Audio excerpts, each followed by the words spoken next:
the world and in socially engaged Buddhism. And so I thought, so what are the core what are the core teachings that they both call on? And both of them, Yogacara was kind of delightfully, it was pointing towards that. So I thought, well, I guess better find out more about that. And it is. I think it's enormously helpful, and I hope you are too. So I'm going to do some review. So there's 30 verses, Consciousness Only by Vasubandhu. The first 15 are rooted in early Buddhism, and the second 15 to 30, are rooted in Mahayana. So we're going to more or less complete the first 15 today, and then we're going to be entering into the Mahayana, because Vasubandhu, I'll remind all of us, wanted to create bridges, that there was conflict between the view of the early Buddhists and the Mahayanas. I mean, you can fight about anything, right? And Vasubandhu wanted to find some way to bridge it. So that in itself is a strong teaching and metaphor. Two barriers, according to the Yogacara. I'll say again, this is not a belief system you have to believe in. Hopefully it will just be a helpful way to, it'll be a flower that you can, as a honeybee, stick your little proboscis into and see what kind of honey comes out of it for you. The first barrier, again, early Buddhism, is about afflictive emotions, the barrier of afflictive emotions. Based in the 8 consciousnesses, you don't have to know that, but basically is like, be aware of afflictive emotions. It might arise every now and then out of the view that there is separation. I'm over here and you're over there. Anger, selfishness, confusion, aware of the power of our cognitive and emotional habits. So we practice mindfulness of body and emotional states. Okay, a little bit more about that in a minute. And then what we're going to be rolling into is the barrier of delusion, which is to study the nature of phenomena, which is everything is impermanent. Everything is flowing in and out of everything else. Everything is interdependent. And if we really continue to ground ourselves in this, we will continue to plant seeds of goodness and kindness and want to behave in ways that I want to take care of you because you're me, even though you look like somebody else.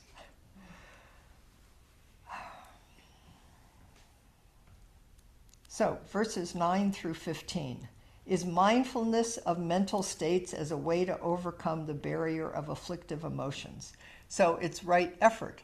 It's the precepts, it's the Eightfold Path, it's right effort, it's making effort, it's planting, it's being aware of how we continue to water seeds that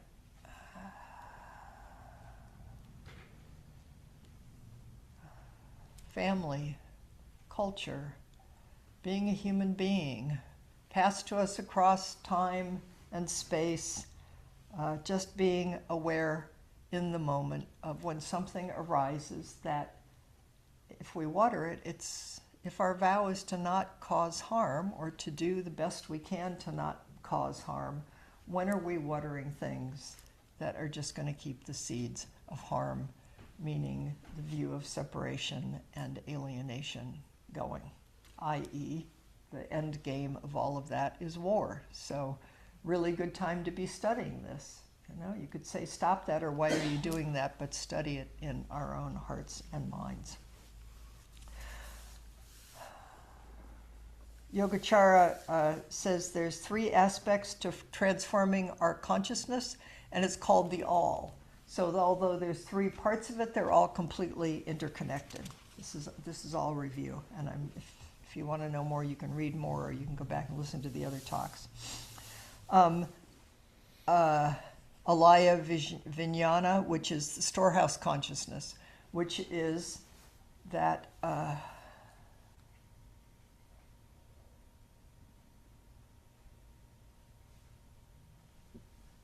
It's untouchable, it's ungraspable, it's alive, it's flowing. It's a process by which our karma ripens because all the seeds of possibility are there all the time. And depending on what we ripen, on what we water, is how we are creating our own body, speech, and mind, and therefore the body, speech, and mind of the world. Within this aliveness that they call the storehouse consciousness, there's something called manas, which is a firm conviction that there is a separate self. So it's a way to name what, it's like the teachings are, there's no separate self. But wait, I feel like I'm a separate self. I'm firmly convinced I'm a separate self most of the time. So it's like this teaching just says it's inherent. It's always going to be there. But what we water is how our karma is going to manifest as a separate self or as a non-separate self.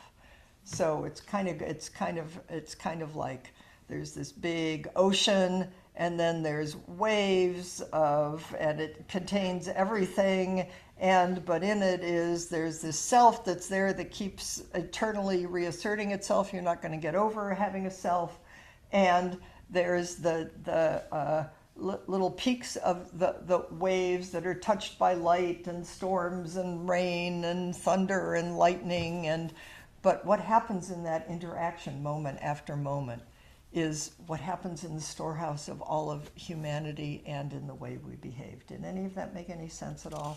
I sort of find like I jump off these cliffs and then I think, oh God. So the way that it mostly happens, is through our sense body. It happens through having a body. It happens through having senses. Because we've all got eyes and ears and nose and tongue and body and speech and mind and touch and smell, and which is really wonderful. But when a moment of sense data, a moment of form arises out of this big ocean, this whole process starts happening. And it's happening in each one of us all the time. This is also in the Heart Sutra. Is what happens is it starts to quicken, and then there's a feeling tone that comes to it.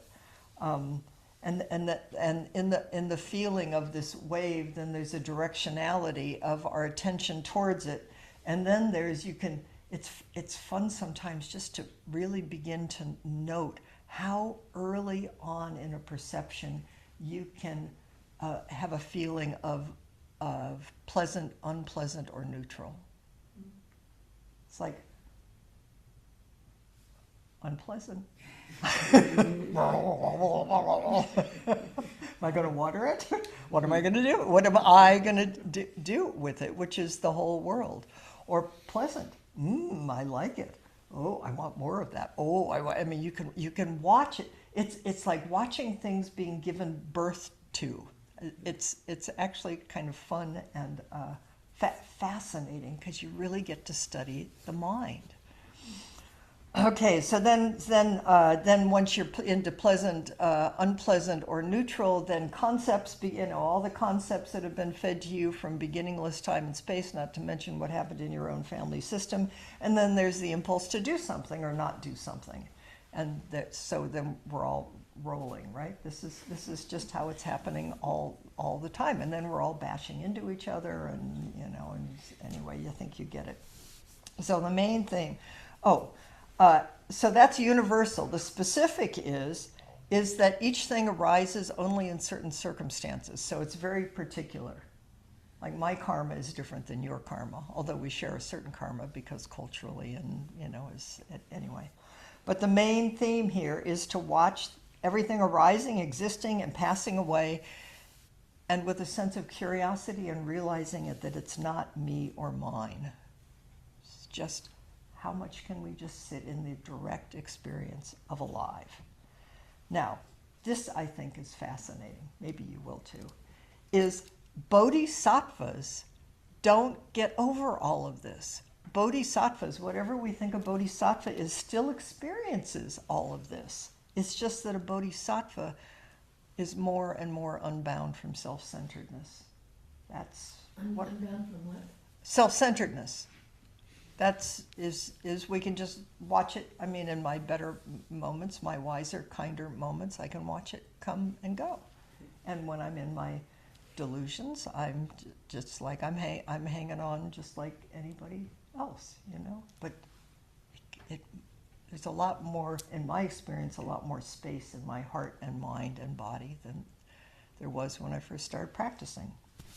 Okay, so you can water seeds of goodness to cultivate this more and more. Do you want to know what they are? Yes. You have to say yes. Yes. Okay. Humility. Practicing with desire, awareness about desire.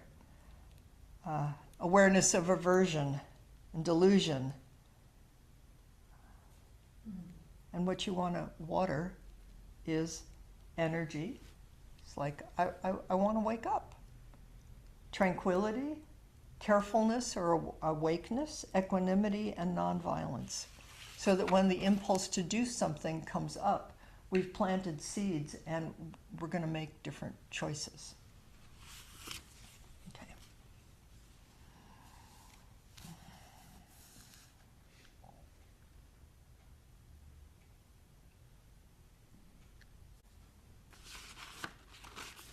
Chris, does that list have a name? Hmm? Does that list have a name? Yeah.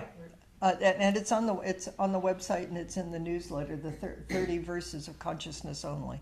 Yeah. So it's in Ben's book and it's in Thich Nhat Hanh, but the translations are different. But what you just gave of humility. Oh yes, that's one. That's verse. That's verse number 11. Thank you. You're welcome. Now we're going to do verse number 12, which is being with suffering. First I thought I was going to go over every single verse, and now I decided that I'm smushing some of them together and doing commentary on them. So, afflictions are desire, aversion, delusion, pride. Pay attention to pride. Wrong view, and doubt.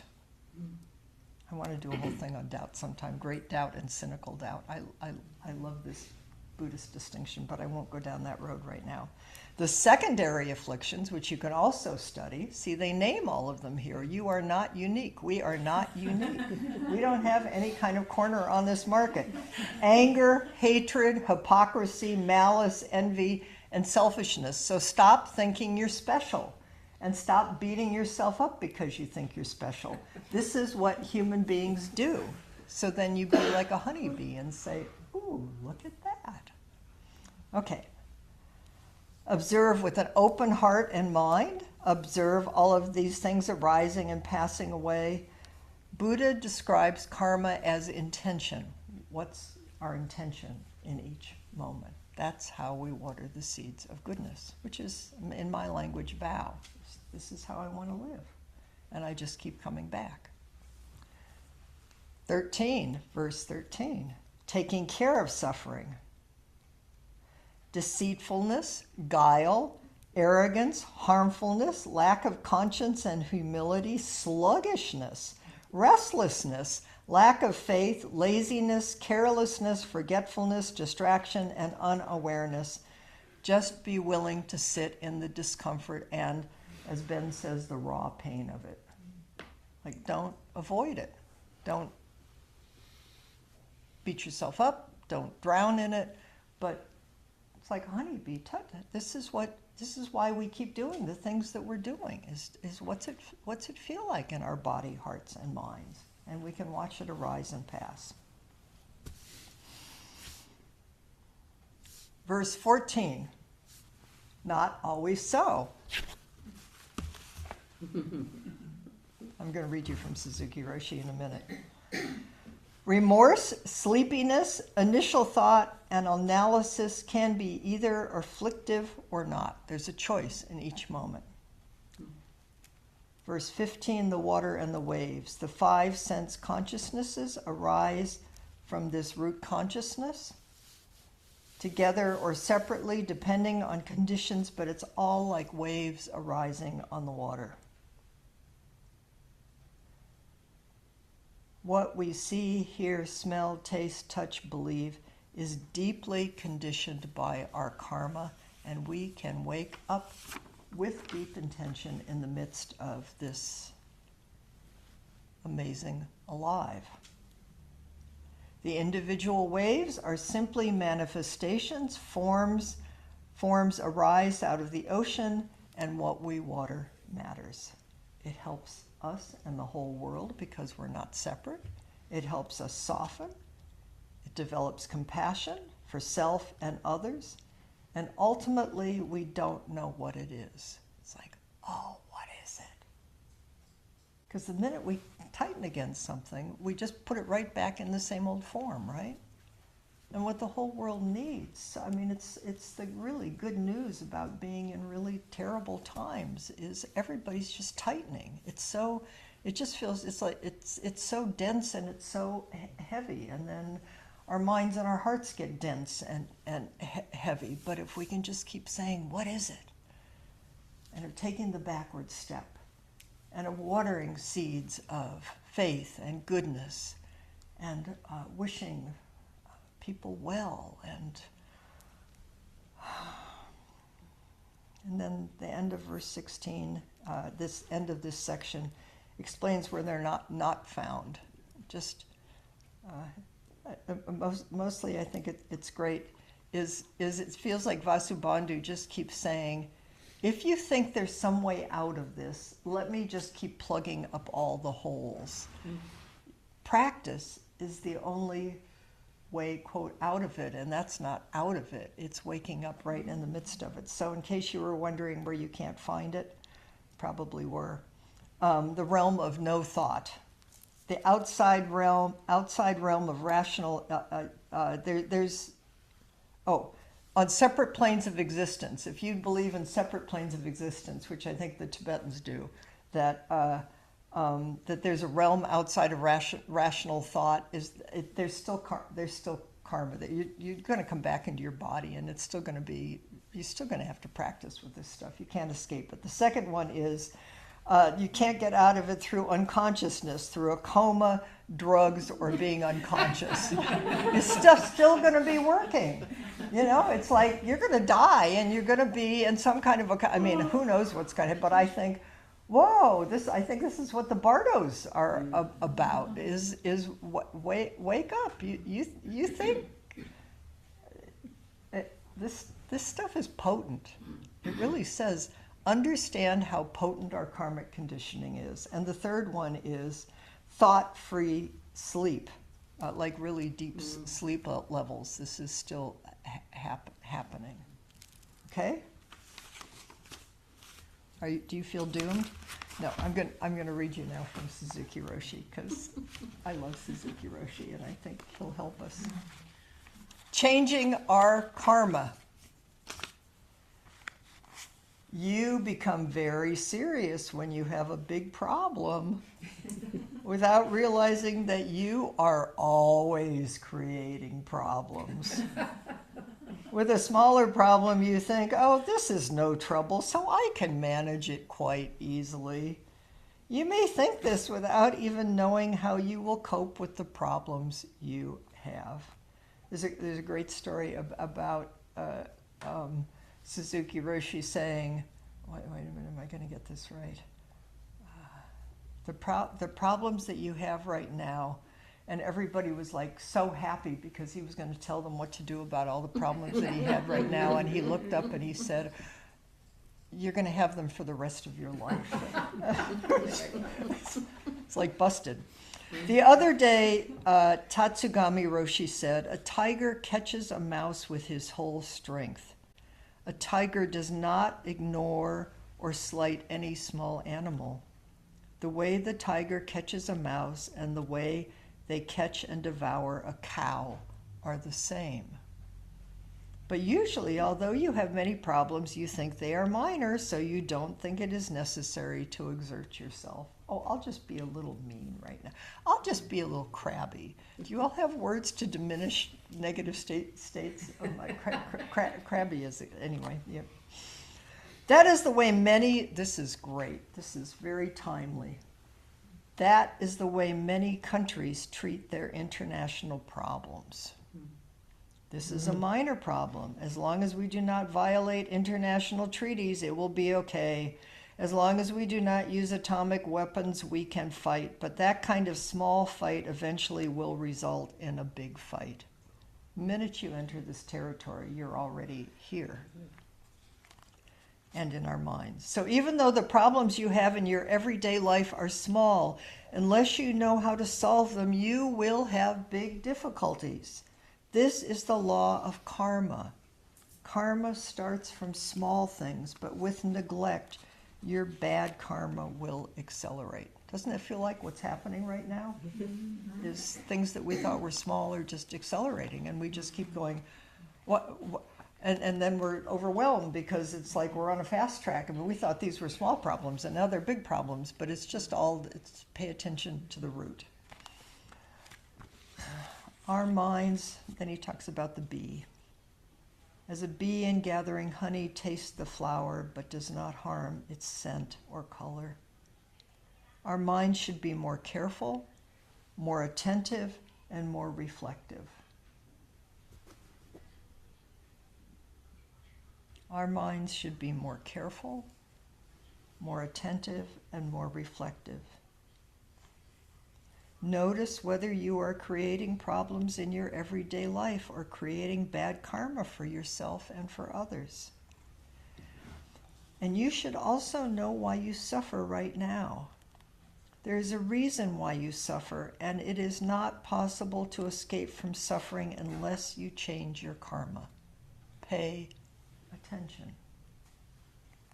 When you follow karma and drive karma in a good direction, plant seeds of goodness, faith. This is what we're going to talk about for the rest of this month. Good seeds. You can avoid the destructive nature of karma. You can do that by being attentive to the nature of karma and the nature of your desires and activities. Study the self. As Buddha pointed out, to know the cause of suffering is to know how to avoid suffering. If you study why you suffer, you will understand cause and effect and how bad actions result in bad effects. Study it. Cause and effect. If this happens, that happens. If this doesn't happen, that doesn't happen. Because you understand, you can avoid the destructive power of karma. Just take a breath. Do something else. What is it? Don't know mind. As long as we have an idea of self. This is Yogacara, right? I mean, this is just Suzuki Roshi clearly knew Yogacara. As long as we have an idea of self, karma has an object to work on. So the best way is to make karma work. So the best way is to make karma work on the voidness of space, or I would say the emptiness, or the spaciousness. There's space in between every word and every thought and every cell. It's just, everything is wide open. It's just, take the backward step. It's right here. If we have no idea of self, karma doesn't know what to do. Oh, where is my partner? Where is my friend? Where did my self go? Some people try hard to banish karma, but I don't think that is possible. Don't fight this. The best way is to know the strict rules of karma and to work on our karma immediately. If you know something is wrong with your car, stop your car immediately and work on it. But usually we don't. Oh, this is a minor problem for my car. It is still running. Let's go. That is not our way. Even though we can keep driving, we should take care of our car very carefully. If you push your car to the limit, the problems are constantly working on your car until finally it stops. Now it may be too late to fix it, and it will require a lot more energy. So everyday care is very important. Then you can get rid of your misunderstandings and know what you are actually doing. Thank you very much. So, we sit. You can do bedhead sitting in the really early morning now. You can come and do sitting in the morning, but not very early morning, ongoing. And we can come together and chant, and we can sit, and we can bow, and we can come together in Sangha, which is in the most fundamental sense, is just stop. Just find ways. The propulsion is so strong towards and to pull away. Just here, just this. And we'll keep helping each other. And as we help each other, remember about this self, which isn't as solid as we think it is, the world too. It's not as solid and dense as we think it is, although it does seem extraordinarily stupid right now. No, painful. So all the more reason that we can come together and affirm and plant seeds of goodness. So here's my question. But you can do whatever you want with this, as always. And we'll divide into groups of 3, and each person gets a little bit of time to maybe three minutes, because we've got maybe 15, no, we got about, we got about 15 to 20 minutes. So 3 people, you can have 3 minutes each to just sort of explore whatever comes up out of all of this through the question I'm going to ask you, and then time to talk together. It's about how to take care of your karma. Suzuki Roshi says, take everyday care of your misunderstandings. How do you take everyday care of your misunderstandings? I mean, assuming you have, you notice when you're living your everyday life that